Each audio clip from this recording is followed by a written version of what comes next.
ఉద్దేశం నెరవేర్చి కార్యం సఫలం చేయి. యేసు నామమున ప్రార్థిస్తున్నాము తండ్రి, ఆమేన్.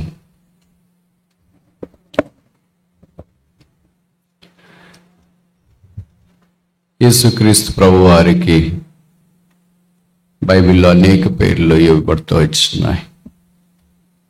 దాంట్లో ఒకటి ఆయన మహిమ గల రాజు, కింగ్ ఆఫ్ గ్లోరీ. ఆయన రాజు, ఆయన రాజరికం మార్పు చెందదు, ఆయన రాజ్యం నశించిపోదు, ఆయన ప్రభుత్వం శాశ్వతమైనది.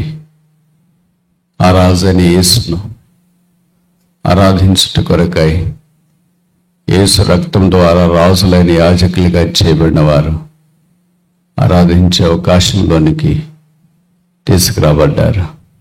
దైవ వాక్యంలో ఆయన మహిమగల రాజు ఆయన మనకు జ్ఞాపకం చేస్తూ, అదే సమయంలో ఆయన మహిమతో కూడిన అనేక బిడుదలు ఆయనకి ఇవ్వబడుతూ వచ్చినాయి. ఆయన చేసిన కార్యమును బట్టి ఆయన మహిమను వెల్లడి చేస్తూ వచ్చినాడు. ఒక 5 విషయాలు మీ గమనానికి నేను తీసుకురావాలని కోరుతున్నాను. మొదటిది అపోస్తల కార్యాలు 7వ అధ్యాయం 2వ వచనం. Acts of the Apostles chapter 7 verse 2.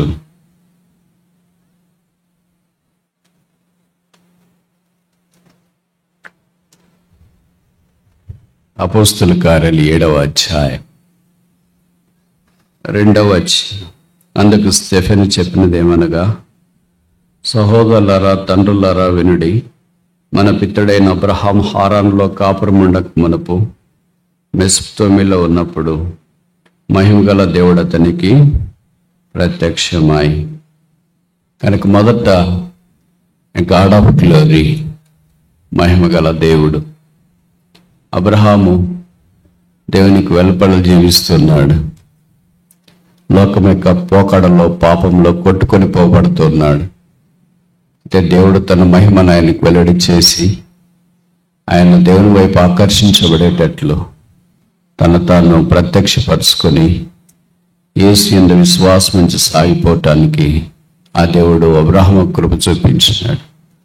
అందుకే దేవుడు మెసొపొతామియాలో అబ్రహామునకు ప్రత్యక్షమై, అబ్రహామా అబ్రహామా దేవుడు పిలిచి పిలుపుకు తగినట్లు జీవితాన్ని కొనసాగించడానికి సహాయం చేసిన సంగతి క్రైస్తవ లోకానికి సుపరిచితం. అలాగే కొత్త నిబంధనలో మన దగ్గరికి వచ్చినప్పుడు మనం అబ్రహామంత భక్తులం కాకపోయినా లోకంలో పడే చెడే పాపములతో ఉన్నప్పుడు మహిమగల దేవుడు యేసు రూపాన మనకు ప్రత్యక్షమయ్యాడు.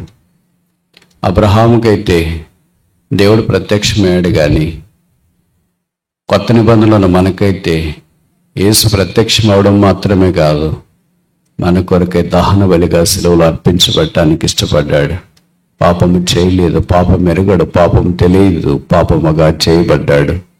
కారణం మన పాపాలు ఆయన మోసుకున్నాడు, మన శిక్ష ఆయన భరించినాడు, మన అపరాధాలు ఆయన సహించినాడు, మన వ్యసనాలు ఆయన మోసుకున్నాడు, మన రోగములను భరించినని 53లో చెప్పబడుతూ వచ్చింది. సాధారణంగా మన ఇంట్లో ఎవరైనా దీర్ఘకాలిక రోగులు ఉంటే వారిని చూసుకోవాలంటే కష్టమవుతుంది, వారి బట్టలు ఉతకాలంటే ఇంకా కష్టమవుతుంది. ఆ రోగం మనకు వస్తుందేమో అని కొన్నిసార్లు భయపడుతూ ఉంటాం. అలాంటి వాళ్ళు చనిపోయిన తర్వాత వారు వాడిన బట్టలు, దిండు, బెడ్ అన్నీ ఏం చేస్తాం? తెచ్చి ఫ్రిడ్జ్లో పెడతారా, బ్యాంకులో పెడతారా? అన్నీ తీసుకెళ్ళి బయట పడేస్తారు. వాళ్ళు మీ వాళ్ళే కదా, మీ నాన్నగారు కదా, మీ అమ్మగారే కదా, మీ బంధువులే కదా, మీకు పరిచయం అయిన వారే కదా, ఎందుకంటే ఇన్ఫెక్షన్ వస్తుంది బ్రదర్ అని అంట. ఒక మనిషి సాటి బంధువు, రక్తం పంచుకొని వచ్చిన వారి రోగం భరిస్తేనే ఇన్ఫెక్షన్ వస్తే, మనందరి రోగాలు, ఒక్కొక్క వ్యక్తికి ఒక్కొక్క రోగం ఉంది. ఇంతమంది 200 దేశాల్లో 8 బిలియన్ల ప్రజల రోగం ఎవరైనా మోసుకోవటానికి ఇష్టపడతారా? సాధారణంగా చాలామంది హాస్పిటల్కి వెళ్ళటానికి ఇష్టపడరు. హాస్పిటల్ మొక్కమే చూడండి అనేవాళ్ళు కూడా కొంతమంది ఉన్నారు. ప్రభువుకు స్తోత్రాలు. చూడొద్దండి ఎప్పుడు. ఎవరైనా డాక్టర్లు, నర్సులు ఉంటే బాధపడొద్దండి, మరి మేము ఎట్లా బ్రదర్ బతికేదని. మీరు బతికే చాలా మార్గాలు ఉన్నాయి. వేరే వాళ్ళు వస్తారు కదా. హాస్పిటల్కి వెళ్ళిన తర్వాత చిన్నపిల్లలు మనతో పాటు మనం అంటే పరిగెత్తే పిల్లల్ని తీసుకెళ్తే వాళ్ళకి చాలా జాగ్రత్త చెప్తా, ఇక్కడ పట్టుకోవద్దు, ఇక్కడ కూర్చోవద్దు, ఇక్కడ పరిగెత్తవద్దు అని. ఎందుకని?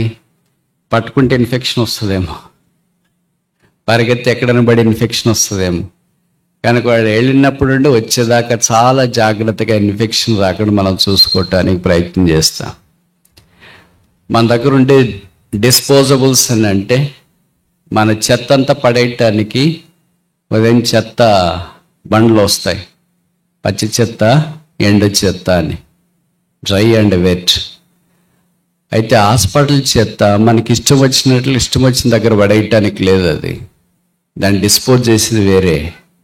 దానికి డిస్పోజబుల్ మేనేజ్మెంట్ అని ఉంటుంది, వేస్ట్ మేనేజ్మెంట్. దాంట్లో ఇంజెక్షన్లు, సిరప్లు, రక్తము, కానివి, చీము, ఇంకా తక్కువ చెప్తాయి. ఎందుకంటే మీరు మధ్యాహ్నం అన్నం తినాలి కదా. ఇవన్నీ తీసుకుని వచ్చి డిస్పోజ్ చేయాలంటే చాలా కష్టం. అందుకని దాన్ని పడేసేది వేరే పద్ధతిలో వేస్తుంటారు. పడేయటానికి అట్లుంటే మనందరి రోగాలు పాపం మెరుగని, పాపం చేయని, పరలోకములో నిత్యుడు అమరత్వంలో ఉన్నవాడు, పరిశుద్ధుడు పరిశుద్ధుడని పొగడబడుతున్నవాడు, కళ్ళల్లో పాపము లేదు, ఆలోచనలో పాపము లేదు, చేతుల్లో పాపము లేదు, నడకలో పాపము లేదు, అంత పరిశుద్ధుడు పరిశుద్ధుడు పరిశుద్ధుడని మానక ఆరాధించబడుతున్న యేసుక్రీస్తు ప్రభువు వారు పాపాత్ములమైన మన రోగాన్ని సిలువలో భరించడానికి ఇష్టపడ్డాడు. ఇది ప్రేమకు పరాకాష్ట కాదా? ప్రేమ మాట్లాడవచ్చు, ప్రేమ ఒక పూట భోజనం పెట్టవచ్చు, ప్రేమ ఇంత సహాయం చేయొచ్చు, ప్రేమ ఒక డ్రెస్ బట్టలు తీసుకుని వచ్చి ఇవ్వచ్చు, కానీ ప్రేమ పణం పెట్టదు. అయితే ఒకే ఒక్క ప్రేమికుడు మనందరి కొరకు ప్రాణం పెట్టడానికి ఈ భూమి మీదకి వచ్చినాడు, ఆయన యేసుక్రీస్తు ప్రభువు. కనుక ఆయన ప్రేమను మనం జ్ఞాపకం చేసుకొని ఆయన మహిమగల దేవుడిగా మనకు ప్రత్యక్షమయ్యాడని ఆయన ఆరాధించడానికి మనం ప్రయత్నం చేస్తాం. రెండవది,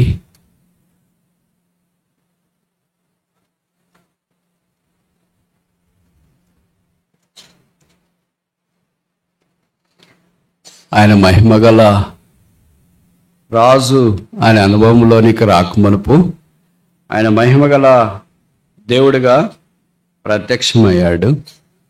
రెండవది ఎఫెసీ పత్రిక 1:7. ఎఫెసియన్ చాప్టర్ 1:7. ఎఫెసియన్ చాప్టర్ 1:7. ఎఫెసీ పత్రిక 1:7.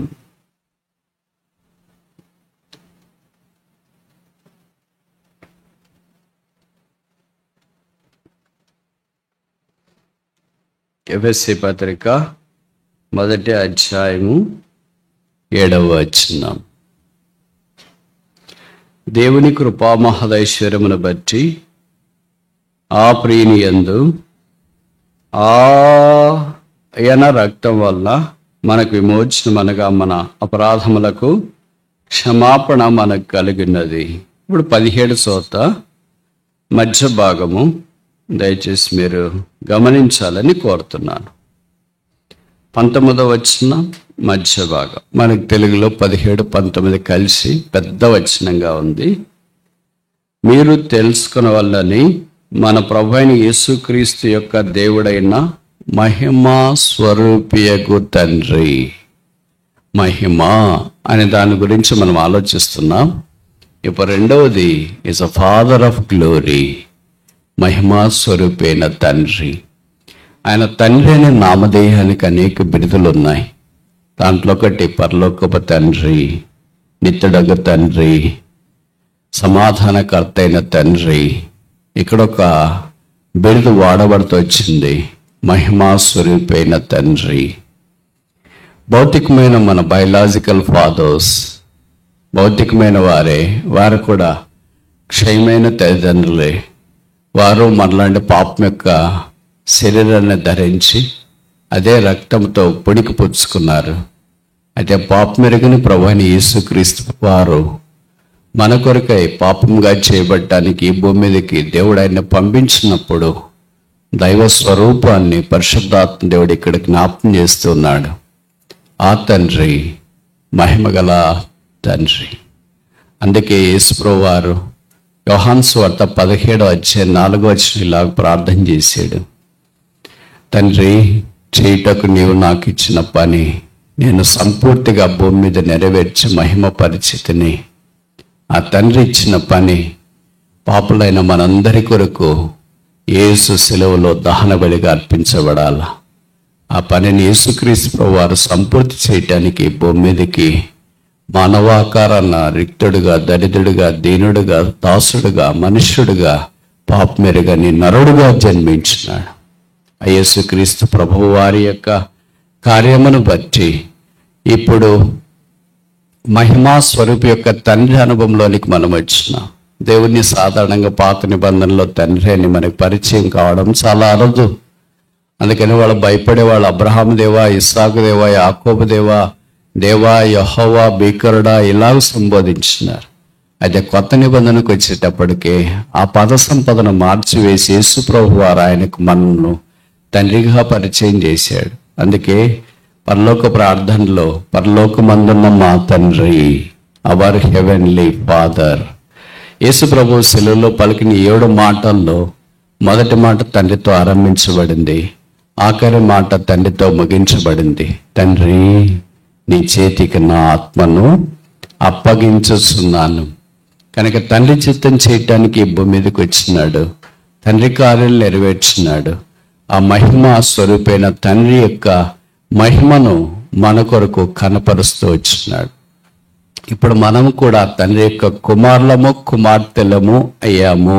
యోహాను 1:12 ప్రకారం ఎందరైతే ఆయన నామందు విశ్వాసం ఉంచున్నారో వారందరూ దేవుని పిల్లలగుటకు ఆయన మనకు అధికారం అనుగ్రహించును. అందుకనే ఎట్టి పరిస్థితుల్లో ఉన్న రోమపత్రికలో చెప్పబడింది, అబ్బా, తండ్రి, నాయన అన్నీ ఒకటే. తండ్రి అన్న ఒకటే, నాయన అన్న ఒకటే, అబ్బా అన్న ఒకటే, పర్యాయ పదాలు ఇవంతే. ఇప్పుడు మనం ప్రభువు వారిని తండ్రిని సంబోధించే భాగ్యంలోనికి తీసుకుని రాబడ్డా. అందరిని మనం దారెమ్మడి పోయే వాళ్ళందరినీ తండ్రి అంటామా, నాయన అంటామా, అబ్బా అంటామా? ఏదో మాట వరుసకి ఎప్పుడైనా భిక్షం అడుక్కునే వాళ్ళు అనొచ్చు నాయన, అంత పెద్ద డబ్బులు ఏయా అని. అంత మాత్రం మనమేమో నాయన కావు. అది వ్యవహారిక భాష, అప్పుడు మాత్రమే వాడబడే భాష. కొంతమంది మీ గుంటూరు జిల్లాలో కూడా వాడుతుంటారు. కాదు నాన్న, అదటి తీసురా, ఇది తీసురా అని. ఏం బ్రదర్ అట్లాంటి ప్రేమతో అంటున్నాములేండి. అంత ప్రేమ ఒలకపోయొద్దండి. మామూలుగా ఉంటే చాలు. బ్రదర్ ఇటు తీసుకురండి, సిస్టర్ ఇటు తీసుకురండి అంటే చాలు. నాన్న నాన్న నాన్న నాన్న నాన్న ఏం పదాలు ఇవి? బైబిల్కి భిన్నమైన పదాలు. పదాలకి పరిమితి ఉంటుంది. పద ప్రయోగం అన్యన్నంగా చేయలేము. అర్థమవుతుందా నేను చెప్పే మాటలు? మరి పేదలు, సామాన్యులు, చదువు లేని వాళ్ళు కాదు, ఇంతింత చదివిన వాళ్ళు. మీరు ఎంత బరువు ఉంటారో అంత చదివిన వాళ్ళు పదప్రయోగంలో విఫలమైపోవడం చాలా విషాదకరమైన సంగతి. మనమే పదప్రయోగంలో విఫలమైపోతే సామాన్యులు పదప్రయోగాన్ని సరిగా చేస్తారని ఎలాగనుకుంటాము? అందుకే యేసుప్రభువు వారు పదప్రయోగంలో పరిపూర్ణుడు. ఆయనను మించిన వారు ఎవరినూ లేరు. ఆయన తండ్రి తండ్రి తండ్రి అని ఆయన సంబోధిస్తూ వచ్చినాడు. ఇప్పుడు యేసు రక్తం ద్వారా ఆయన మనకు కూడా తండ్రి అయ్యాడు. మనం ఆయన పిల్లలయ్యాం. పిల్లలైతే ఏంటి? నిన్న చదివాం రోమా 8లో, మనం దేవుని పిల్లలము అనగా దేవుని వారసులం. ఆయన స్వాస్థ్యానికి వారసులుగా ఆయన మనల్ని చేసినాడు. 3వది చూస్తామా?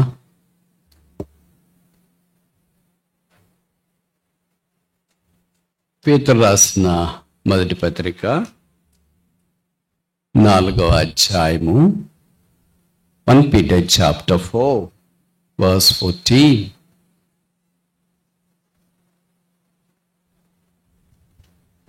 పేతురు రాసిన మొదటి పత్రిక 4వ అధ్యాయం 14వ వచనం. క్రీస్తు నామము నిమిత్తము మీరు నిందపాలైన ఎడల మహిమా స్వరూపైన ఆత్మ అనగా దేవుని ఆత్మ మీ మీద నిల్చున్నాడు గనక మీరు ధన్యులు. 3వది ఏంటి? స్పిరిట్ ఆఫ్ గ్లోరీ, మహిమా స్వరూపైన ఆత్మ. మొదటిది గాడ్ ఆఫ్ గ్లోరీ, మహిమ గల దేవుడు. రెండవది ఫాదర్ ఆఫ్ గ్లోరీ, మహిమా స్వరూపైన తండ్రి. మూడవది స్పిరిట్ ఆఫ్ గ్లోరీ, మహిమా స్వరూపైన ఆత్మను ఆయన మనకు అనుగ్రహించు. ఈ పరిశుద్ధాత్మ దేవుడు స్త్రీలింగం కాదు, పురుషలింగం, మస్కులైన్ జెండర్. పరిశుద్ధాత్ముడు వచ్చింది, కూర్చునింది, దిగింది, పోయింది కాదు. వచ్చినాడు, మాట్లాడినాడు, కూర్చున్నాడు, నడిపిస్తున్నాడు, ధైర్యపరుస్తున్నాడు, ఆశీర్వదిస్తున్నాడు, బోధిస్తున్నాడు. కనుక ఆయన పర్సన్, వ్యక్తి, ఆయన పురుష జెండర్. అందుకని ఇక్కడ రాయబడుతూ వచ్చింది, వచ్చెను వాడు అనగా చేయువాడు, ఆదరించువాడు, ఆదరణకర్త అనే పదాలు బైబిల్లో మనకు వాడబడుతూ వచ్చినాయి. అలాగే చాలామంది సాతాను కూడా సైతాన్ వచ్చిందన్నా, సైతాన్ చేస్తుందన్నా, ఆ సైతాన్ కూడా స్త్రీలింగం కాదు, పురుషలింగమే. ఎందుకంటే సైతాన్ని గురించి కూడా బైబిల్లో రాశాడు, వాడు లోకమును లోబర్చుకున్నాడు, వాడు అబద్ధికుడు. ఇది నేను చెప్పిన మాటలు కాదు, యేసుప్రభువే స్వయంగా చెప్పాడు. ఈ జెల్లయ్యా, వాడు అబద్ధికుడు. వాడు ఈ అంటే ఏమని అర్థం? స్త్రీలింగమా పురుషలింగమా? ఎవరు ఏ లింగమో కూడా తెలియకుండా వాడుతూ ఉన్నారు. ఈ భక్తులే, భక్తిహీనులు కాదు, అరాధికులే, బైబిల్ పరిచయం ఉన్నవారే. అంటే బైబిల్ని గురించి, దేవుని గురించి వారికి ఉన్న అపరిపక్వమైన ప్రాథమిక అంశాల యొక్క అనుభవం కూడా లేకపోవడం విషాదకరం. ఇక్కడ పరిశుద్ధాత్మ దేవుడు ఆయన మన హృదయంతరంగంలో మహిమా స్వరూపిగా, పరిశుద్ధాత్మ దేవుడు ఒకేసారి వస్తాడు. వ్యక్తి పరిశుద్ధాత్మ అభిషేక కోడికలు అట్లేం ఉండవు, బైబిల్ ఎక్కడ లేవు. అర్థమైందా మీకు? పరిశుద్ధాత్ముడు ఒక వ్యక్తి. మన ఇంటికి ఒక వ్యక్తి వస్తే ఒకరోజు చేయి పెట్టి తలపులో నుండి, ఒకరోజు కాలబెట్టి, ఒకరోజు తలబెట్టి అట్లా రాడు. ఎట్లా వస్తాడు? ఒక వ్యక్తి వస్తే పూర్తిగా వస్తాడు, లేకపోతే రాడు. అలాగే పరిశుద్ధాత్మ దేవుడు మనం యేసుప్రభువే విశ్వాసం ఉంచిన రోజు మన హృదయంలోనికి వచ్చినాడు, ఆయన మనలో నివసిస్తున్నాడు. అందుకే 1 కొరింథీ 3:16 మనం చూస్తాం కదా, know ye not that you are the temple of God when the Holy Spirit dwelleth in you. మీరు దేవుని ఆలయమై ఉన్నారని పరిశుద్ధాత్ముడు మీలో నివసించుచును. మీలోకి వచ్చేసాడు, అప్పుడే నివాసం చేస్తున్నాడు అప్పుడే. మరి ఇప్పుడు ఎందుకు మనం ఆయన ప్రకారంగా జీవించలేకపోతున్నామంటే ఆయనకు మనం స్థానం ఇట్లేదు. దీన్ని అర్థం చేసుకోవాలంటే మనకు ఒక కారు ఉంది అనుకోండి, కారులో పరిశుద్ధాత్ముడు కూర్చున్నాడు. కారులో కూర్చున్నంత మాత్రాన ఆయన ద్వారా నడిపించబడుతున్నామని లేదు. ఆయనే మనల్ని నడిపించాలంటే కారులో ఎక్కడ కూర్చోవాలా? వెనక కూర్చుంటే కుదరదు. ఎక్కడ కూర్చోవాలా? డ్రైవర్ సీట్లో కూర్చోవాలా. మనమేం చేసినామంటే మనమే డ్రైవర్ సీట్లో కూర్చొని పరిశుద్ధాత్ముడిని వెనక సీట్లో కొద్దిగా అడ్జస్ట్ చేసుకోండి, దగ్గరే కదా. ఆయన వెనక సీట్లో కూర్చున్నాడు. ఆయన నమ్రత కలిగిన వాడు కనుక మౌనంగా పోతున్నాడు. నువ్వు తప్పదారిలో పోయినా ఆయన మౌనంగానే ఉన్నాడు. నువ్వు కాందారిలో పోయినా ఏం చేస్తున్నా ఆయన మౌనంగా ఉన్నాడు. ఎందుకంటే ఆయనకి సరైన స్థానం లేదు. ఇప్పుడు మనం ప్రార్థన చేసి దేని కొరకంటే పరిశుద్ధాత్మ దేవునికి మనం సరైన స్థానం ఇచ్చి మనం వెనక సీట్లో కూర్చోవాలని. అది ఆశ లేనప్పుడు మన ప్రార్థన వ్యర్థమవుతుంది కదా. ఇప్పుడు పరిశుద్ధాత్మ దేవుడు మన హృదయంలోనికి మహిమా స్వరూపైన ఆత్మగా వచ్చినాడు. ఆయన ద్వారా జరిగించేవన్నీ మహిమ తీసుకుని వస్తాయి. 1 కొరింథీ 10:31 రాయబడింది కదా, మీరు ఏం చేసినా, భోజనం చేసినా, పానం చేసినా సమస్తము దేవుని మహిమ కొరకు చేయుడి. 4వ చూస్తామా? ఇందాకే మనం చదివాం 24వ కీర్తన, Psalm 24, 7వ వచనం. గుమ్మములారా మీ తలలు పైకెత్తుకొనుడి, మహిమ గల రాజు ప్రవేశించున్నట్లు. బైబిల్లో ఈ అధ్యాయంలో కూడా మహిమగల రాజు అనే మాట 5 సార్లు రాయబడలేదు ఇక్కడ తప్ప. 24వ కీర్తనలో మాత్రమే 7వ వచనంలో మహిమగల రాజు, 8వ వచనంలో మహిమగల రాజు, 9వ వచనంలో మహిమగల రాజు, 10వ వచనం ఆరంభములోను ముగింపులోను మహిమగల రాజు. కనీసం 5 సార్లు ఈ మహిమగల రాజుని గురించి పరిశుద్ధాత్మ దేవుడు మనకి ఇక్కడ పరిచయం చేస్తున్నాడు. ఎందుకు 5 సార్లు చేస్తున్నాడు? ఒక్కొక్క సందర్భంలో ఏం జ్ఞాపకం చేస్తుంది? ఇది ఇప్పుడు నేను చెప్పట్లేదు, సమయ అడ్డబాటును బట్టి మనం దీన్ని స్కిప్ చేయటానికి ప్రయత్నం చేస్తాం. ఇప్పుడు ఆయన మహిమగల రాజుగా మన జీవితాల ద్వారా మహిమ పొందాలని కోరుతున్నాడు. అంటే ఆయన ప్రభుత్వము మహిమతో కూడింది. మహిమ ఎప్పుడు వస్తుందంటే దేవుని ప్రకారం మనం జీవించడానికి ఇష్టపడినప్పుడు. ఇప్పుడు ఆ రాజు మన ద్వారా మహిమ తీసుకుని రావాలని కోరుతున్నాడు. 5వ దాకా చూసి ముగిస్తామా? ఇది కూడా మనకు పరిచయమైన లేఖన భాగమే. 1 కొరింథీ 2వ అధ్యాయం, 1 Corinthians chapter 2. 1 Corinthians chapter 2. కొరింథీయులకు రాసిన మొదటి పత్రిక 2వ అధ్యాయము 8వ వచనం. 1 Corinthians chapter 2 verse 8. అది లోకాధికారుల్లో ఎవనికి తెలియదు, అది వారికి తెలిసి ఉండిన ఎడల మహిమా స్వరూపేగు ప్రభువును సిలువ వేయక పోదరు. ఇక్కడ దేవుని యొక్క మహిమ 5వ కోణంలో పరిశుద్ధాత్మ దేవుడు మనకు చూపిస్తున్నాడు. ఇదేంటి? Spirit glory of the Lord. మహిమా స్వరూపియగు ప్రభువు. ప్రభువు అంటే అర్థం ఏంటి? దారంబడి వేవాళ్ళంతా ప్రభువులు కాదు. ప్రభువు అంటే అర్థం ఏంటంటే ఆత్మ, ప్రాణము, శరీరము ఆధీనమందు ఉన్నవాడు ప్రభు. అంటే ఎవరు ప్రాణమైనా తీయచ్చు, ఎవరి శరీరం, ఎవరు ఆత్మైనా ఆధీనమందు ఉంచుకోగలడు, వాళ్ళే ప్రభు. అలాంటి వాళ్ళు ఎవరున్నారు? ఒకే ఒక్కడు. అందుకే బైబిల్లో రాసిండేది ఒక్క రక్షణ, ఒక్క ఆత్మ, ఒక్క బాప్తిస్మము, ఒక్క ప్రభువు, వన్ లార్డ్. అందరు కాదు. మరి మిగతా వాళ్ళంతా అధికారులు కావచ్చు, ప్రాణం తీయొచ్చు వాళ్ళు, అంతేనా? దేహం మీద అధికారం ఉండొచ్చు, కొట్టొచ్చు. ఆత్మ వారు ఏం చేయలేరు. ఆత్మను నడిపించేది, నియంత్రించేది, ఆత్మ మీద అధికారం కలిగిన ఒకే ఒక్కడు, ఆయన పేరే యేసుక్రీస్తు ప్రభు. ఆయనే ప్రభు. అందుకనే రోమా 10:36 మనం చూస్తాం, Jesus Christ is lord of all. యేసుక్రీస్తు అందరికీ ప్రభు. అంటే అందరి హృదయాలు, అంటే అందరి శరీరము, అందరి ప్రాణము, అందరి ఆత్మ ఆయన వశమందున్నవి. అలాంటి వాడు మహిమా స్వరూపి. మనల్ని కూడా ఆయన వశం చేసుకున్నాడు. ఇప్పుడు ఆ మహిమా రాజు మన కొరకై సిలువలో వేలాడదీయబడ్డాడు. ఆయన తన మహిమను ఆ కార్యం ద్వారా వెల్లడి చేసి దేవునిని మహిమపరిచినని వాక్యంలో చూస్తాం. ఉదయకాలమున ఆ సిలువలో వేలాడదీయబడి యేసుక్రీస్తు ప్రభు వారిని జ్ఞాపకం చేసుకుని మన ఆరాధనల సింహాసనం మీద ఆయన నాశనం చేయటానికి ప్రయత్నం చేస్తాం. ఎప్పుడు ఎన్ని మహిమలు కలిగిన వాడు ఎందుకు మన దగ్గరికి వచ్చినాడంటే, బైబిల్ సెలవిస్తుంది, అందరము పాపం చేసి దేవుడు అనుగ్రహించిన మహిమను పొందలేకపోతే we are short of the glory of God.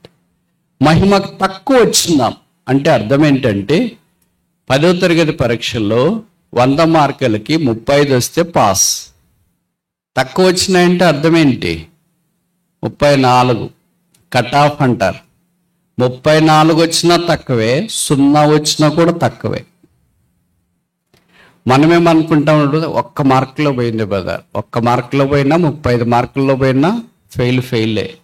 కొంతమంది డిఎస్సి, పోలీస్ ఎగ్జామ్స్, పోటీ పరీక్షలు రాసేవాళ్ళు మా దగ్గరికి వచ్చి ప్రార్థన చేయండి బ్రదర్ అని అంటారు. దేని కొరకు ప్రార్థన చేయాలంటే, డిఎస్సి 1 మార్కులో పోయింది, బ్యాంక్ 1 మార్కులో పోయింది. పోయిందని అనొచ్చు కదా, రాలేదు బ్రదర్ అనొచ్చు కదా. 1 మార్కులో పోయిందంటే మనమేమో వాళ్ళని ఆదరిస్తాం, అయ్యో జాలి పడతామేమో. జాలి లేదు. పోయిందంటే పోయింది. Gone means gone. వచ్చిందంటే వచ్చింది. 1 మార్కులో వచ్చింది బ్రదర్ అని ఎవరైనా చెప్తారండి?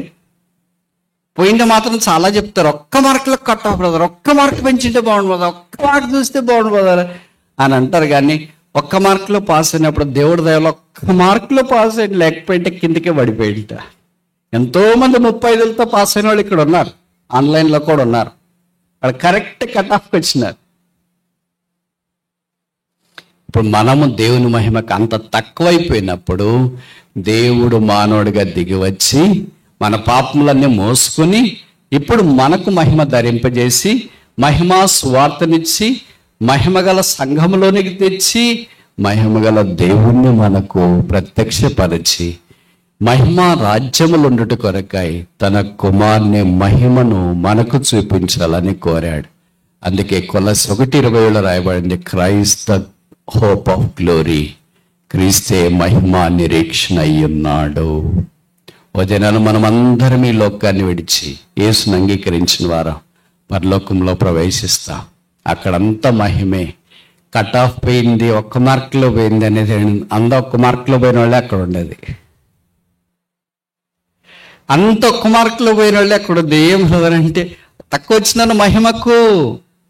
అది యేసు ప్రభు మహిమా స్వరూపైన దేవుడు, మహిమా స్వరూపైన తండ్రి, మహిమా స్వరూపైన ఆత్మ, మహిమా స్వరూపైన రాజు, మహిమా స్వరూపైన ప్రభువు నా కొరకై శిలువలో ప్రాణం పెట్టి నన్ను ఈ మహిమలోనికి తీసుకొని వచ్చినారు. పావనుడా మా రక్షణకై స్తోత్రములు అని విమోచించబడిన ఆత్మ ఆ మహిమగల రాజును తమ ఆరాధనల సింహాసనం మీద ఆస్వాదించేయును గాక.